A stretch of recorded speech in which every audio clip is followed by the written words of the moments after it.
Guys, welcome back to another video. There's the Football Connect. I'm your host Sam, and we are back again with another one, people. This is Premier League. This is TFC Table Talk, where we'll be covering so many things that have been happening all over football world. So I want to hear your thoughts in the comment section. Don't forget to like the video, subscribe to connect the hype video. So of course we have some few topics that we're gonna have to cover. Of course we will have others as they're added on. First of all, we need to talk about the Champions League reaction, like the draw reaction.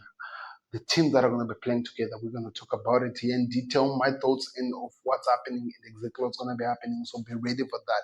We will talk about the largest taxi loss in any football club history that Chelsea just broke. They are really breaking some interesting records, really. We'll talk about it in details and want to hear your thoughts in the comment section. We will also talk about the Manchester City charges. Yes, the 115 charges are back in action and they've been making so many rounds in football world and everything that has been happening. We'll talk about that. We'll also talk about Arne Slot, looking at exactly what he said recently, talking about how his things have been working, and also you have an idea on what Liverpool are going to judge him when it comes to exactly what helps him to keep his job and whatever that is going to be happening going forward. Of course, we also have some other topics that we've not really mentioned, but we'll get into them as we cover so much. So what do we need to be ready for, of course, for Table Talk? Well, for me, I need my water. And I actually need my guideline book where I cover everything. Then I also have my two screens which I'm working on. The other one is actually a phone. So two screens here that I'm gonna be working on to keep you updated with all the stories that I'm gonna be covering. But the most important thing that I actually had, like I said, is my water. So I advise drink some water, people. It's really, really important. So let's get into the video. Don't forget to like and subscribe to the Football Connect. This is Table Talk with Sam. Let's get into the game. Okay, so of course, before we go into this, I always like to give a random topic that just comes out of nowhere, something that just leaves me surprised in a way whenever it comes out. So today, what do I have for you people? You might be wondering. Oh well, John Terry said something interesting, really, that I just said.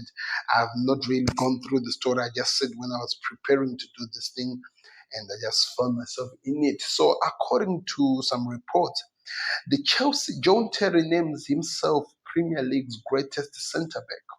Oh my God! Somehow you are so good enough that you have to name yourself the greatest defender in the world of football. That is crazy. So, the Chelsea legend, captain of 5 titles winning side, sparked renewed talks by ranking himself above defensive icon during a chat with darts and pro fans.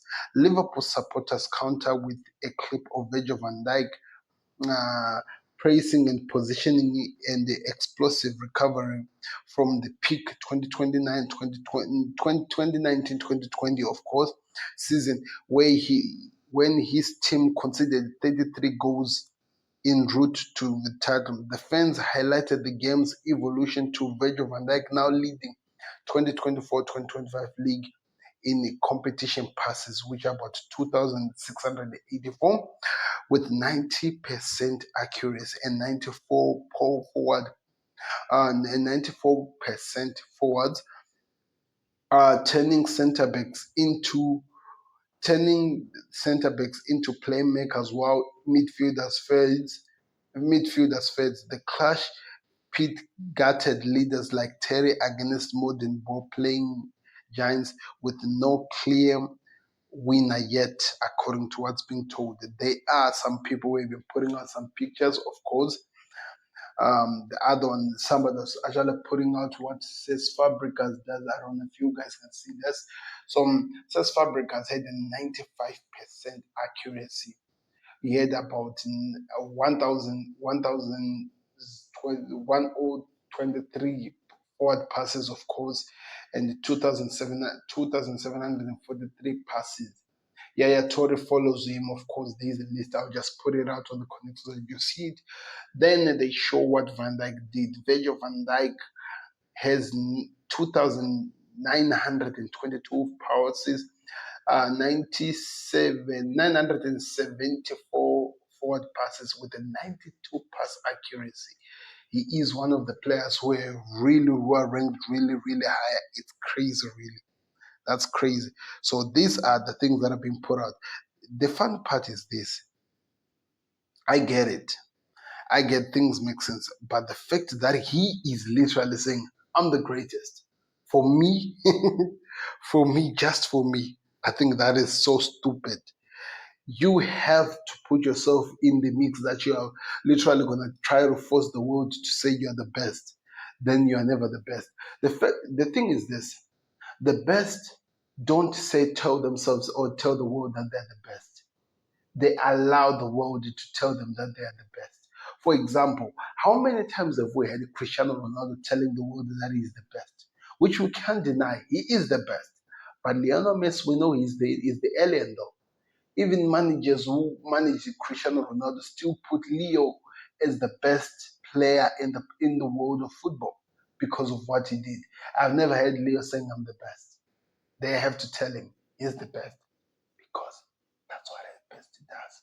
And people, let's not get into this one. Like I told you, this is just a random topic that I came up with, and because I like things, I had to put it out and maybe create some controversy, which actually marks the second time in the table talk where I've brought on the same topic again. That tells you everything you need to know how much I'm enjoying this crazy talk. Anyway, people, I want to hear your thoughts in the comment section. Don't forget to like the video. Don't forget to subscribe to the Connect. It's really important. We are going to talk about so many things and everything that is going to be happening. Of course, the first one which we need to talk about is the UEFA Champions League draw. My reaction, yes, some people were live when this draw was done. I wasn't. And I'm going to be talking about it because it has some interesting teams that have been put into it. I want to hear what your thoughts are in terms of the UEFA Champions League draw and what you are expecting. So, interesting games that have been put ahead of us in terms of the draw. It's very, very interesting. Like I said, very, very interesting. But the thing is this, remember this is the road to Budapest. And that's one thing that is very, very important.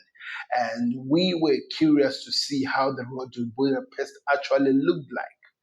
Now we have an idea on how it looks like. Trust me, it's a scary prospect. A lot of the way the games have been set up, you wonder exactly where most of the bigger teams wants to be at. Because I've never seen a UEFA Champions League draw with so many big teams on one side of the draw. To actually put matters into perspective, to actually make it even make sense for you people,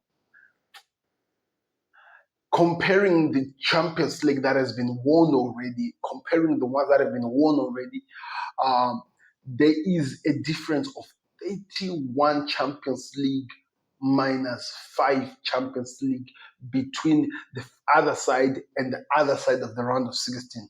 So the first side of the round of 16, let me tell you the teams that are there. And this is the dangerous side your team doesn't have to be in, but they're in. So let's go to it. There is PSG with one, of course, Champions League. There is Chelsea with 2 Champions League. There is Galatasaray. Is that how you say it? Galatasaray? I'm not sure how many Champions League they have. I'm not really sure. Liverpool with 6, of course. Real Madrid with 15 Champions League. Manchester City with 1 Champions League. Then we have, I think, is this Club Brugge? Yeah, I think it's Club Brugge. Then Bayern Munich with 5 or 6 Champions League. This is the side which is the side of death. The side of death of the Champions League. Then, of course, as you can see on the screen, on the other side, we have Newcastle. I don't think they've never won the Champions League. Barcelona with 5 Champions League. So one team on this side has Champions League. Then Atletico Madrid. Then we have Tottenham Hotspurs. We have Porto Glim. We have Sporting. Then we have Leverkusen. Then we have Arsenal. I have to say, sorry for that. I support Arsenal. That's what people will be saying. Of course, Arsenal fans all over the world are going crazy over this Champions League, the way it has been set up like. The reason why they're going crazy is because they are looking at the fact that they believe that from the position which they are in, on the side that they're in, it's easier for them to win the tournament. It's very, very easier for them. They don't really have to struggle because it's straightforward. Look at the teams that are with them. Look at the teams that they have to be dealing with in this competition. To just get the job done for them, it's not going to be a problem. They just have to focus, work hard, and get the job done, and that's it. That's how they make it to the next stage. So you get to wonder really why maybe their odds have just skyrocketed and went so high. Yes, people, Arsenal are being predicted as the favorites to win the Champions League, especially with this side of the draw which they are in. It's a favorite draw. If they play their negative football, it can lead them somewhere. Yes, I'm not trying to be crazy or even trying to spark chaos or whatever that I say. If they play their negative football, they'll reach that far side very, very fast. By the way, we need to talk about Arsenal at the end. So if I do not mention it on the list of the things we're going to talk about, Arsenal will be my last topic. Arsenal will be my last topic. There are some things that I need to talk about. But anyway, let's talk about the first side, the scary side, of course, where PSG will have to face Chelsea. The interesting part about this fixture is this fixture has happened before. Chelsea and PSG faced each other in the Club World Cup, where PSG lost, I think, by 4 goals to 1 or 4 goals to 2. I think it was the final which Chelsea won the Club World Cup again after beating PSG. So a bit of, according to the manager of PSG, he wanted this fixture. He wanted to face Chelsea because I think he wants to settle a score which he was not able to really settle. Let us be honest, he was a bit exposed by Chelsea. Chelsea did not look like a team to win, but when they got into the gear, they exposed this team, they embarrassed them, and they left them asking questions exactly where this whole entire team called Pace actually is going.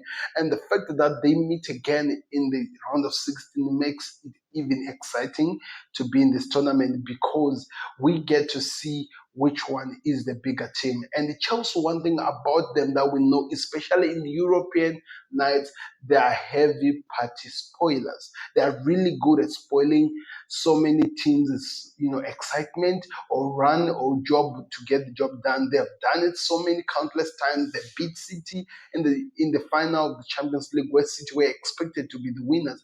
They beat Real Madrid at their peak when Madrid thought that they would go far. They were stopped by Chelsea. Chelsea knows how to get the job done. And they beat PSG in the Club World Cup, where PSG thought that they were actually going to win the tournament. So Chelsea, like I said, are very, very good party spoilers. They know how to get the job done. So it's gonna be interesting to see how these fixtures go, but I'm excited. That's one thing I like about it. I'm really excited because I believe it'll be full of surprises. It will left us very, very shocked with however this game will go, but it will also give us one thing that we're looking for: an exciting night of entertaining Champions League football. Let me give you a reminder when one team thought that it would get the better of Chelsea. Remember what happened to Napoli just a few weeks back? And remember how Chelsea turned the tables on them and destroyed them, leading them into the positions which they are in the round of 16. So I'm not taking this one out. And between the two teams, the other team had to play extra matches for them to qualify to be in the round of 16. And trust me, that is not Chelsea because Chelsea were seated, basking in the sun, waiting for the next tournament. So it's going to be exciting. I'm really, really excited about this. I want to hear your thoughts in the comment section. Then we have Galatasaray versus Liverpool. Now, this is a revenge job, should I call it, or a revenge job that we are going to be, excited and seated to actually enjoy watching the other teams trying to revenge themselves over how the tournament will actually play out like. Because let me remind you, if you have not been kept updated, Galatasaray faced Liverpool in the Champions League, and I think they beat them by 1 goal to 0 at their own ground. One of the interesting games because they scored early and they just sit back. Liverpool could not do anything to break this Galatasaray down. And of course, you would think that with the way we played last time, maybe Arne Slot has prepared something better to maybe counter over what we did in the last game. It was an embarrassment, by the way. We lost that game not deservedly to lose. Deservedly, we lost the game because we deserved to lose. Deservedly, we did not get points, which was fair. But the question is how do we rise into the next positions when we play them again? The interesting fact about this fixture is Liverpool have not yet won in that ground of Galatasaray in their career. So, of course, that's where we start. Then we'll finish the games at Anfield. What do Galatasaray do with that advantage? Do they score enough goals to create a separation between them and Liverpool to make the game at Anfield a bit exciting? I'm curious. Want to hear your thoughts in the comment section. I can't wait to see how this one plays out. Then, of course, we have, you know, a game which has become so normal that it has become part of our daily bread. Every single year or every after 2 or 3 years, we still get to find this fixture. Yes, it's Real Madrid versus Manchester City, people. Where we stand right now, these games are back again, and what makes this a bit interesting is this. Thibaut Courtois and Giroud and Rudiger played in the Premier League for Chelsea. To my surprise, this pair have now faced Man City more in the Real Madrid shirt than they have when they were playing for Chelsea Blues when they were still at Stamford Bridge. That tells you how many times this fixture has happened in the last 7 years. Something has to happen. We can't continue watching or seeing the same game almost time and time again. We need to see some changes. But also, one thing about these two teams is that they always give us some exciting time, exciting nights. I remember when Man City destroyed Real Madrid by 4 goals to 0. I've never seen a one-sided performance like that. And I also remember when Manchester City were scored last-minute goals when they thought they'd got the job done. I'm telling you, Man City and Real Madrid is a game that is gonna be one of those games that we're gonna talk about for some time. The excitement that will rise just from these two teams playing together, the excitement that will be built up just from these two teams meeting each other. It's just unexplained. It's something that we will talk about for some time and time and time again. I'm excited over this one. I want to hear your thoughts in the comment section. Don't forget to like the video. Don't forget to subscribe to the Connect. Who do you think has what it takes to get the job done between Manchester City and Real Madrid? Because I'm telling you, I'll be watching this one with an exciting eye reel on it. Let's see where we go. Then, of course, we have Club Brugge playing against Bayern Munich. I think of all the games here, this is the easy, not really the easiest, really, but one of the easier ones, comparing also with the Liverpool Galatasaray games, which we can say, okay, there is a way that these two teams can actually create something. So I'm really excited. This is the hardest group, people, because I'm telling you, wherever there's Man City, there's Real Madrid, there's PSG, there's Liverpool, there's Bayern Munich. Listen, PSG, Liverpool, Madrid, Man City, Bayern Munich, Chelsea. Did I forget anything? Let's do it again. PSG, Chelsea, Liverpool, Real Madrid, Man City, and Bayern Munich. 6 teams that are well known for literally rewriting history when it comes to the Champions League. It's gonna be crazy, people. It's literally gonna be crazy.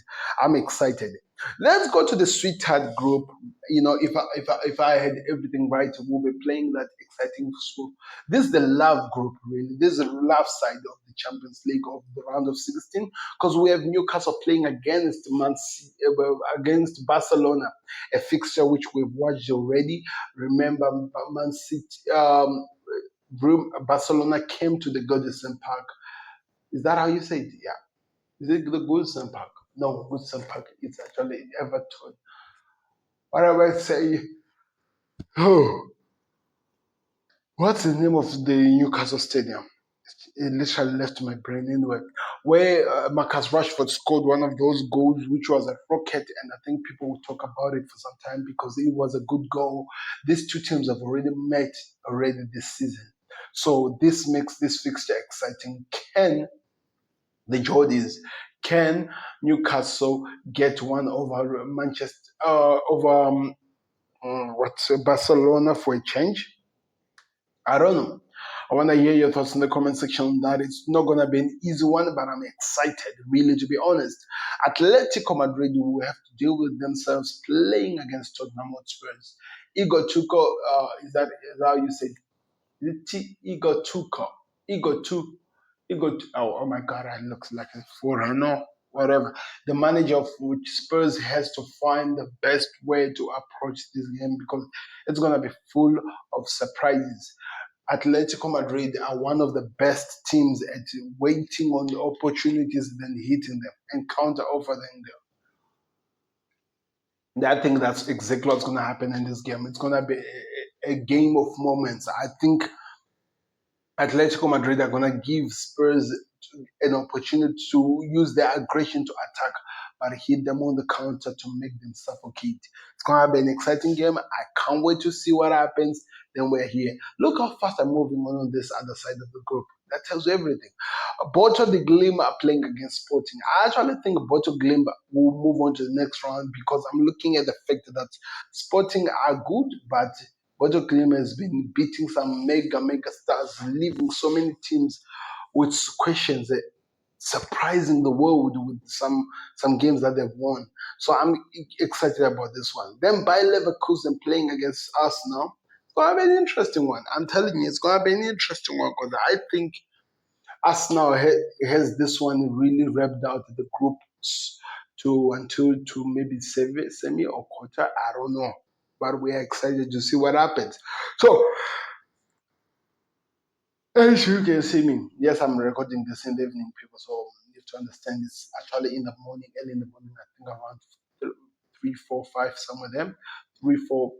So first of all, I have to hear from you guys. What is your prediction? How do you see this one playing out? Who do you think has the opportunity to go further? Who do you think has the opportunity to create the space to actually be further than where they are? That's one thing I want to know from you guys. It's really important.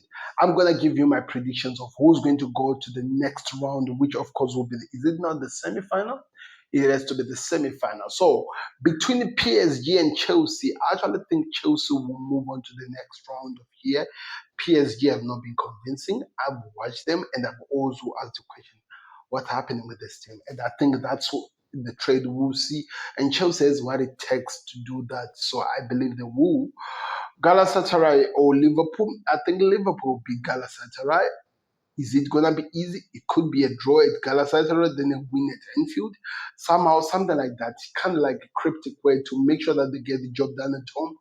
I think that's exactly what's going to be happening because I think as much as Galatasaray could not, Liverpool could not copy with the Galatasaray's fans, I think also this team is going to find itself difficult to copy with the Anfield, especially in those historic European nights where they've always left people worried, really. Real Madrid versus City. I actually think City goes to the next round because Madrid they have not looked like the Madrid we want to see or we were excited to see or we believe it can be so. That's why I'm going with that one. Then, of course, Bayern Munich will be Club Brugge to move on to the next round, and let's see what happens from there.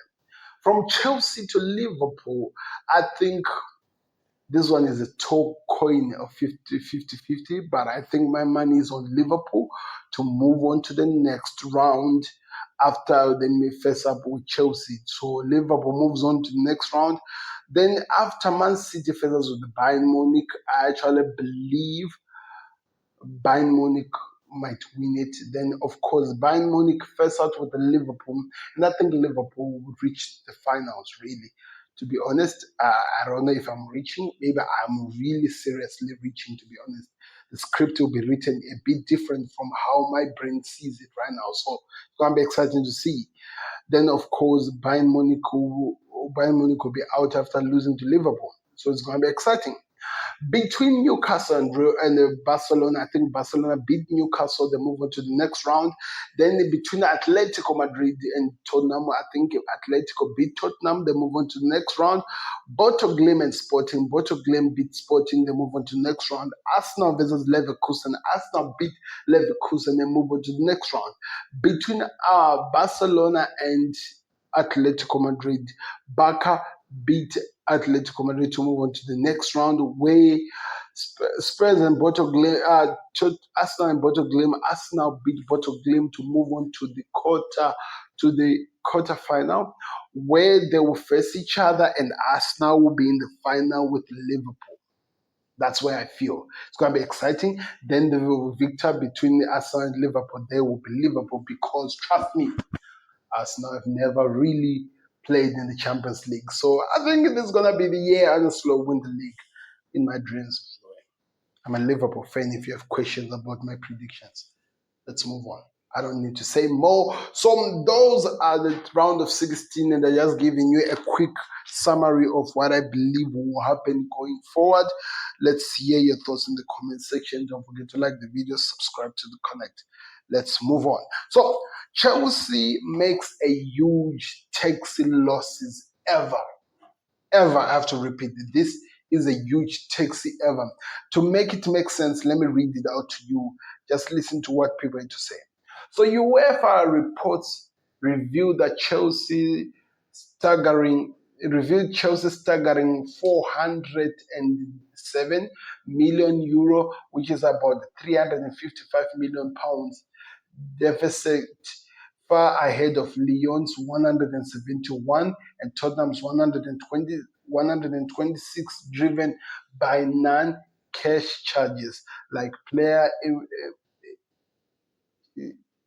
players in payments and amortization from the 2022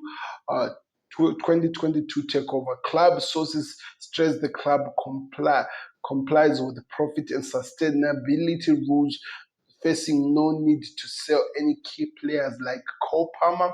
Inconsistent, Liverpool posted a 15 million pre-tax profit on 173 million pounds revenue from their title winning, though their 128 million wage bill led the league and M rising cost around across the top league clubs, I think. So this is just a quick summary of what's happening here. But in terms of Texas losses, you see a 355 million pounds loss, and the team that follows them is 171 million. That tells you everything you need to know of where Chelsea stands. That tells you everything. And I'm a bit worried, really, because they're saying that they have what it takes. They are a legend. Sorry, they're a legend of their sustainability and whatever laws. But the thing that people need to put an eye on is this is the same Chelsea team that had to sell their women team so that the books could balance. This is the same Chelsea team that just sold or tried by means to sell as many players as they can in the summer just to get things in order.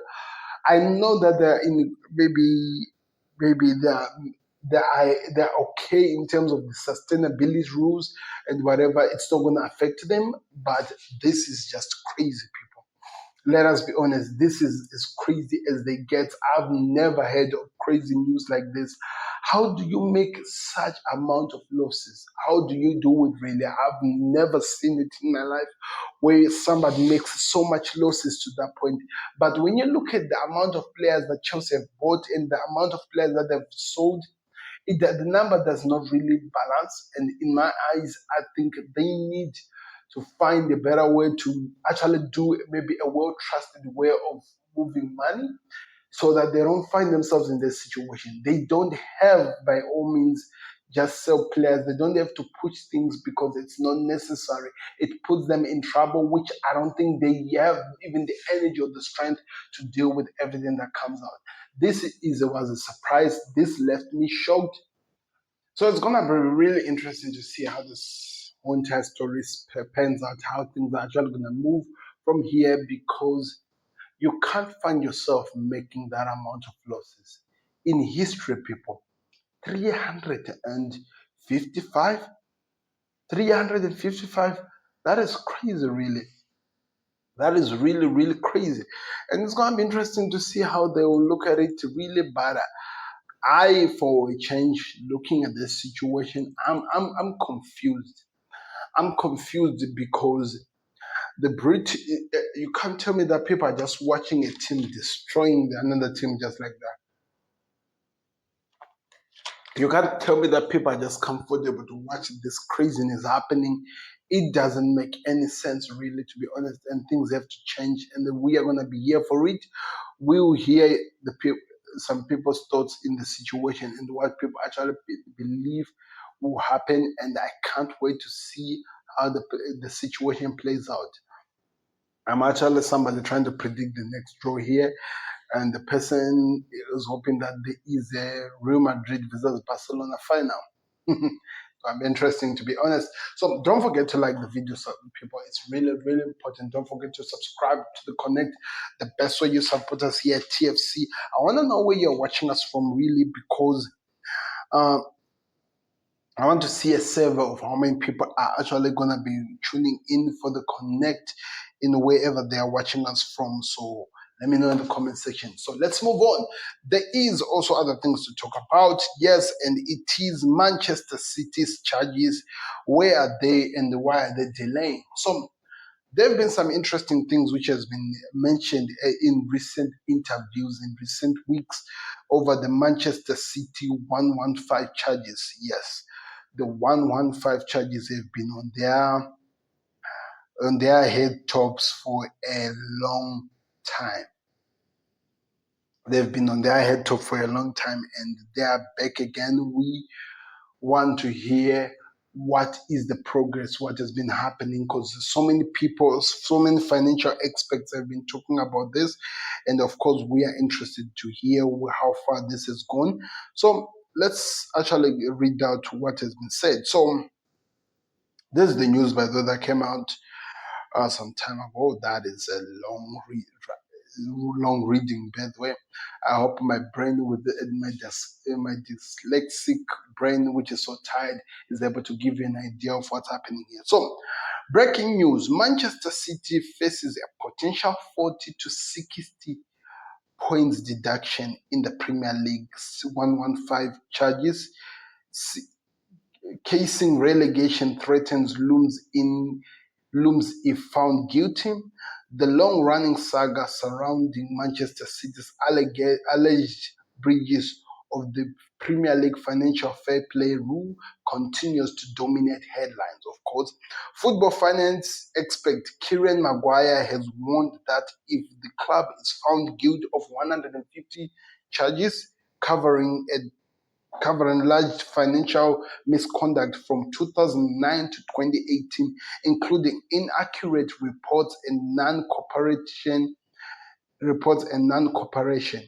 A point deduction of between 40 to 60 points would be logical, and the imprisonment-based sanction.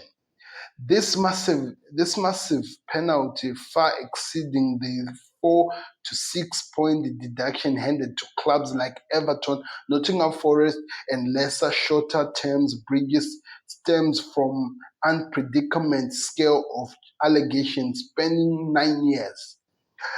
Such a deduction would almost certainly relegate Manchester City from the Premier League immediately, regardless of their current on-pitch position, sending shockwaves through English football. The independent commission hearing conducted in December 2024 after the verdict was publicly announced. Yet, despite 14 months passing, City strongly deny all wrongdoing and remain confident of clearance, with experts noting the delay is typically for complex cases involving vast evidence.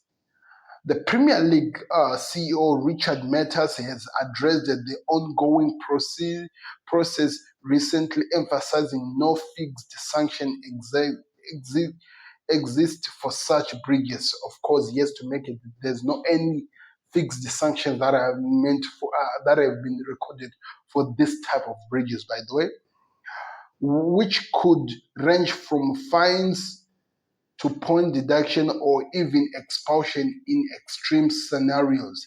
The verdict could arrive soon with 24-hour evidence notice to the club the club and the league. The potential punishment has sparked intense debate. Would it reshape the Premier League table dramatically? Could titles from the era being affected? Could titles from the era being affected? For now, it's hypothetical until a decision drops, but the stake could be higher for Pep Guardiola's side. Stay tuned for more updates on this blockbuster cases nears its climax. That's according to so many experts who were reporting everything. Of course, you heard that this is coming from, what's his name? What's his face? I like to say that. What's his face? I'm trying to remember his name. I read it here. Kieran Maguire, as the guy who reported this, is the one who's being handed this. So 60 to 40, I repeat, 60 to 40 to 60 points deduction, which will automatically tell you that City, even if they compete in the games, especially if they get 60, they will most likely be in relegation. They're mostly really likely to be in relegation, to be honest. Manchester City charges simplified. This is what's happening with the charges that they've been given. Financial charges and allegation, no match related breakdown. 54 in inaccurate reporting, giving wrong false statement in their reports. 14 in undisclosed payments which happened between so many players and managers. They made some undisclosed payments which were supposed to be recorded in the books for a Premier League club, which was not recorded. Then, of course, 12 financial fair play profit breaches. Some they have about 12 of the charges which they had financial fair play profit breaches which were not really explained. Then 35, failure to cooperate. So City denied charges, of course, but they have been charged with 35 times that they failed to cooperate against all the agents who were trying to do their due diligence to understand where Man City stand.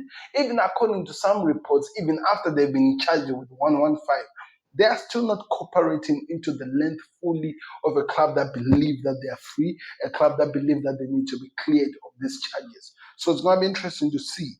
City denies these charges.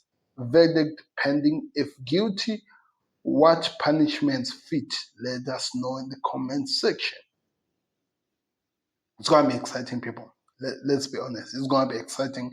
It looks like we are getting very close. We have to see what happens. We have to keep our ears to the ground. We have to find out as much as I can. For me, that's an interesting part, really, that I've heard. I was thinking, and you know, I'm always going to try to think.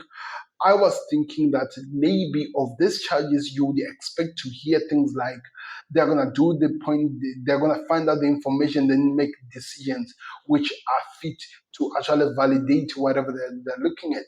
I thought, and this was just me, if the charges are found, there will be some serious sanctions which will be taken so that teams understand that they can't use this weird way of making money so that they get away with murder.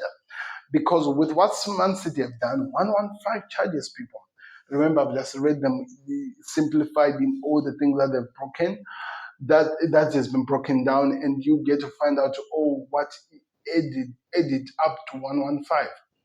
The things that they did, it's unacceptable. But I think one thing that everyone wants, both Man City fans and also other fans of the Premier League, is just to get the story sorted up with and see where we stand, because we can't continue hearing Man City are going to be charged, Manchester City are going to be charged. It doesn't help anything. So I'm a bit excited about it.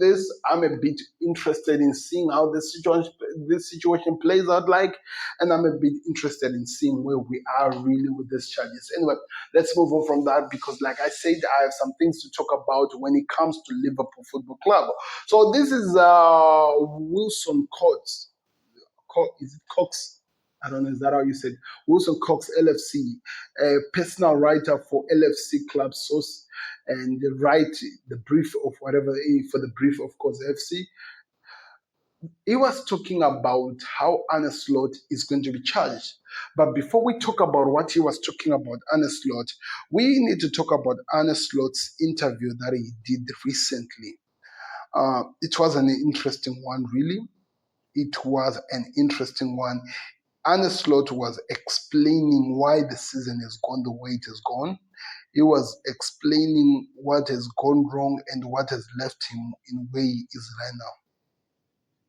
So be ready for this one, people.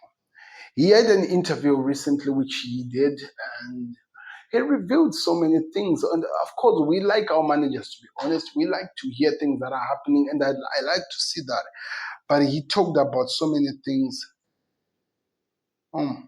It looks like Ryan Gomora might be getting his chance to play. According to Paul Joyce, Arne Slot is planning to give Ryan Gomora more opportunity to impress and believe the teenager winger is special.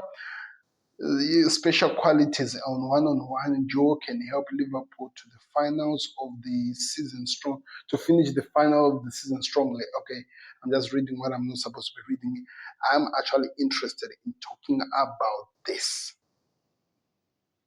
So Arne Slot had an interview. In this interview, he talked about so many things, really. He explained so much about the money, the movement, and everything that took place. This was reported, I think it was talking about is it the View or something like that. So this Arne Slot's quotes addressing the narrative around Liverpool's transfer outlet. I've tried 455 times to say we have sold, we have also sold. I have tried to explain so many times about this.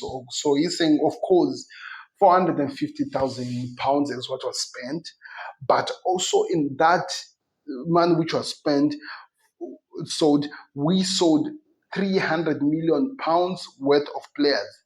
That never comes across. And people never talks about it. That's what it's saying. First of all, we have sold players worth of 300. That never comes across, and people never talk about it. In general, I only ever see 450 million pounds spent.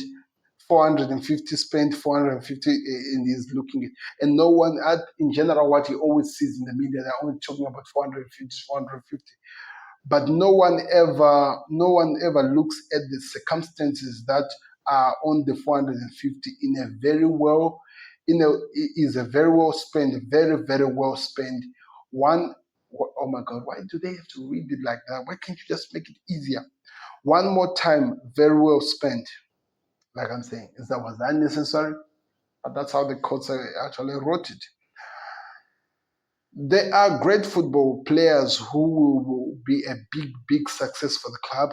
Some already now, and some already in the future. The reality of this season is that we sold the 300 worth of players.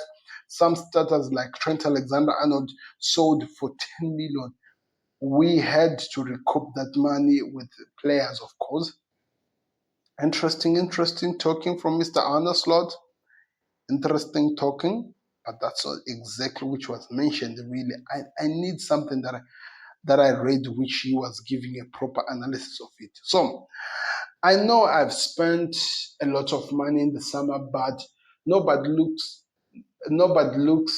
it looks like nobody is able to understand that every Premier League was adding players to their club while we were replacing uh, in our own squad. So that's what he's saying. Every club in the Premier League was literally adding players into their squads, while Liverpool were actually replacing. From the 450 that was spent, and this is an interesting quote, that was spent, I have only been able to use 250 million euro worth of those players. Alexander Isak has never been fit so far. Giovanni Leon was ruled out for the whole entire season. Fimpong has been only having impact in five to six games. We brought a second goalkeeper for 35, Mamadashvili, who barely plays, but really, and I get it. But is this really our fault that why the players not playing? So we haven't used we haven't really used the whole entire 450. We only used 250 that we spend. While our rival will spend 200, 300 million or 400 in adding players to their squad instead of replacing. So really, to be honest, it makes sense. Really, is explaining what has been making so much noise over the amount of players which Liverpool sold and everything that happened. But the fact of the matter is this: the man was used, Arne, and of course we were expecting to see some changes. Yes, injuries is something that happens into the game. You cannot predict it, and you cannot say anything against it. If it happens, it happened. You have to learn to move on at any level, at any ground of football which you play on. You have to learn to move on, and that's what Arne is trying to do. Giovanni Leon being injured, we all know that Giovanni Leon was never going to play the whole entire time. Yes, we have come in situations where we ended up playing with our midfielders as a centre back because of the situation at hand, but it doesn't mean that we can't continue performing. That's the truth of the matter. Of course, changes were made. Some players have not been 100% fit. We need to see. We've only managed to see you going Florian Wirtz, really, to be honest, that the players and Milos Kirkus have really played. So, in a way, he might be telling the truth, but also we need to see what happens. I do feel for him, really, to be honest. As a manager, I do feel for him. We want to see the results. We care more about the results than anything that is happening outside. But I do feel for him. There have been so many injuries and they've affected him very terribly. And I'm hoping that there is a way that he gets the job or get things in order and actually start winning games. That's actually my clear and my hope for him. I feel sorry for the man, to be honest. But anyway, like I was saying, Ross Cox, a Liverpool writer, according to him, personal writer for Liverpool, he's saying this.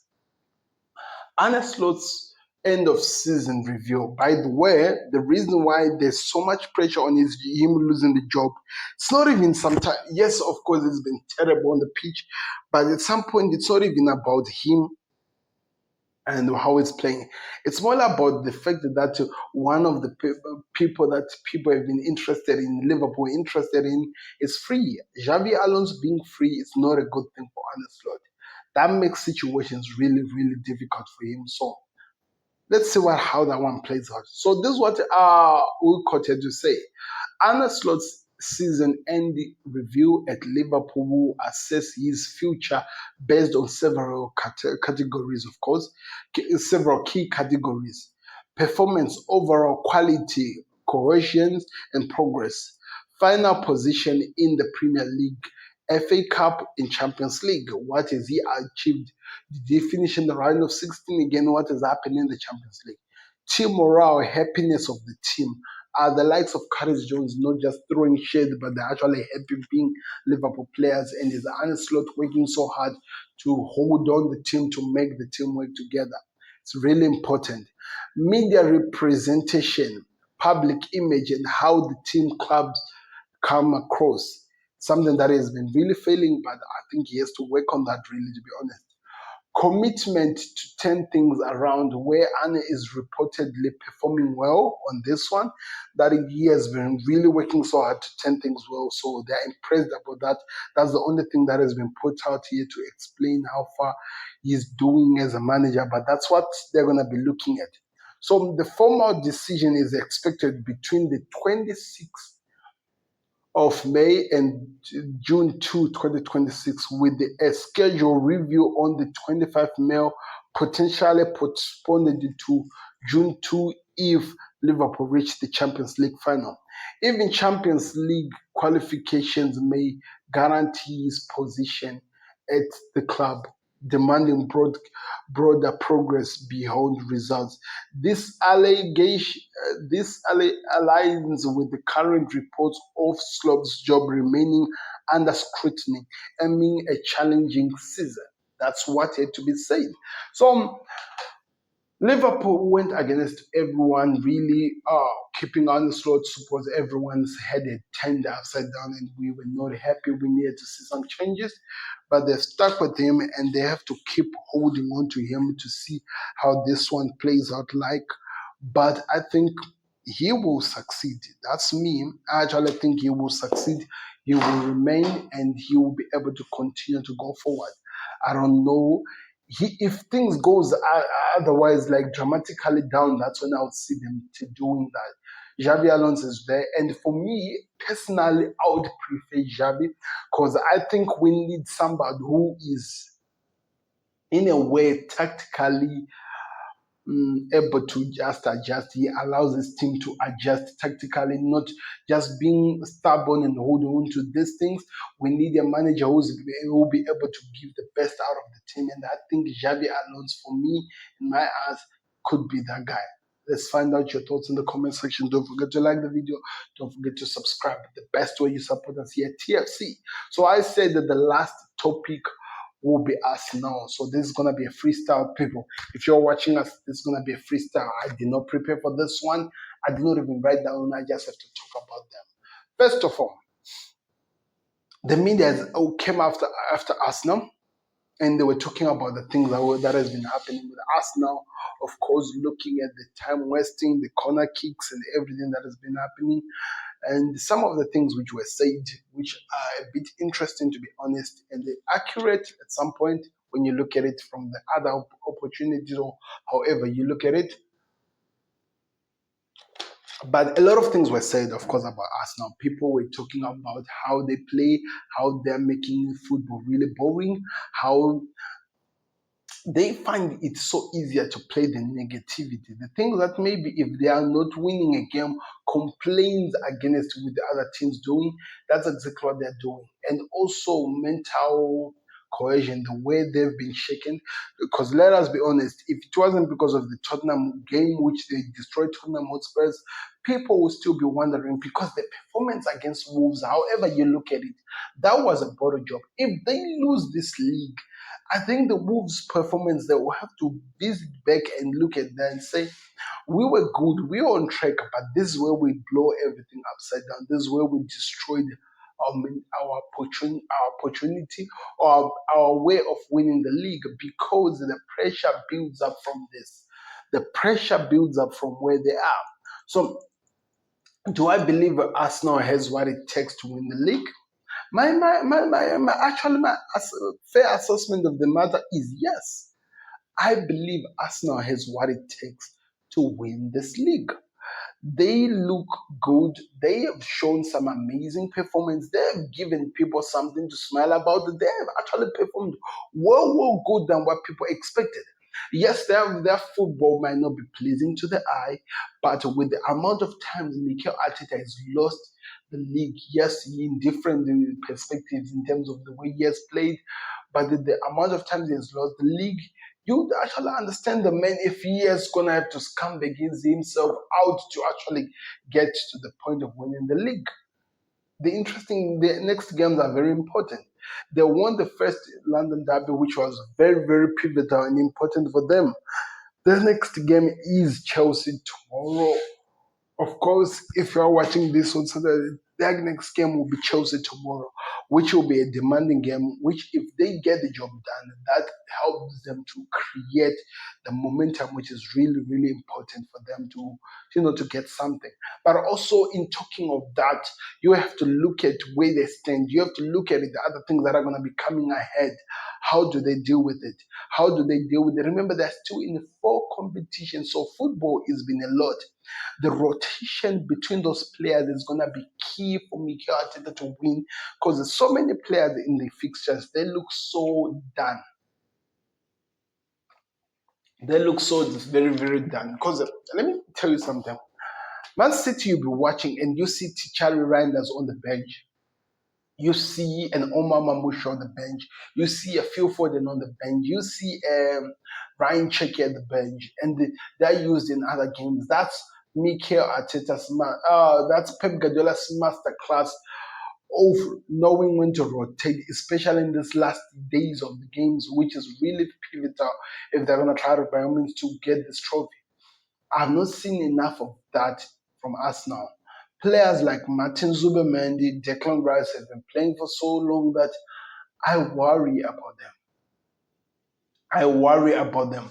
Yes, we have the likes of Ezra. We've not gotten enough time, but the injuries that Arsenal are picking up in some position is being caused by lack of rotation, and I think they have to work on that. It's really, really important if they want to win the league.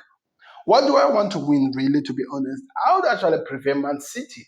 I actually would prefer Man City to win, but I'm not going to overlook or maybe even underlook or even look elsewhere and not give a fair assessment of where Arsenal actually are and if they do deserve to get something out of this. And it's going to be exciting, really, to be honest. It's going to be really, really exciting.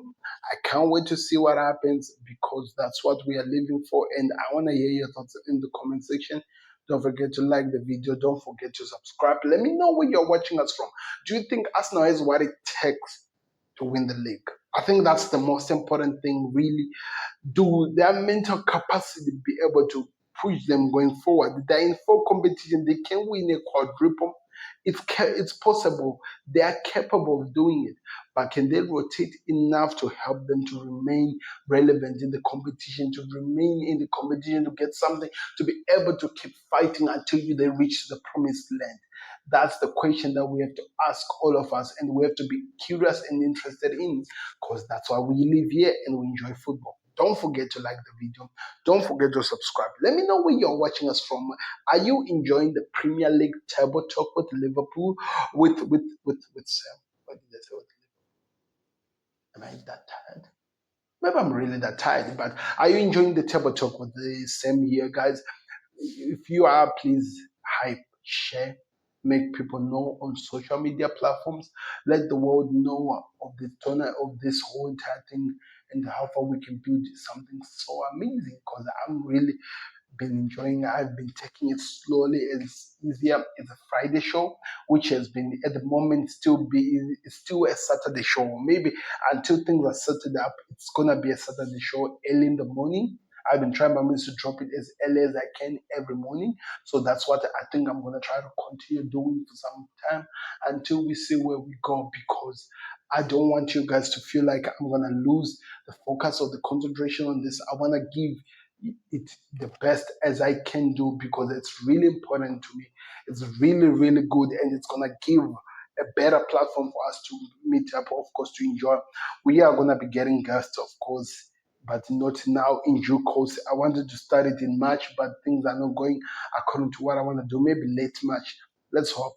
But we are going to be getting guests in this show where we're going to be talking more football to hear other people rather than just my view over some matters and how I actually analyze them. Maybe I actually have some interesting debates, but I'm excited. Don't forget to like the video. Don't forget to subscribe to Connect. There is something we are building here, and you can only help us by liking, subscribing. If you're not doing, I don't know what you're doing, people. Thank you very much for watching. I've been your host, Sam, and I'll see you on another one. We are out. Peace. Subscribe to the Connect. Or should I just wait until we reach that cool 1 hour? That cool 60 seconds? And I don't know. Let's know your thoughts in the comment section.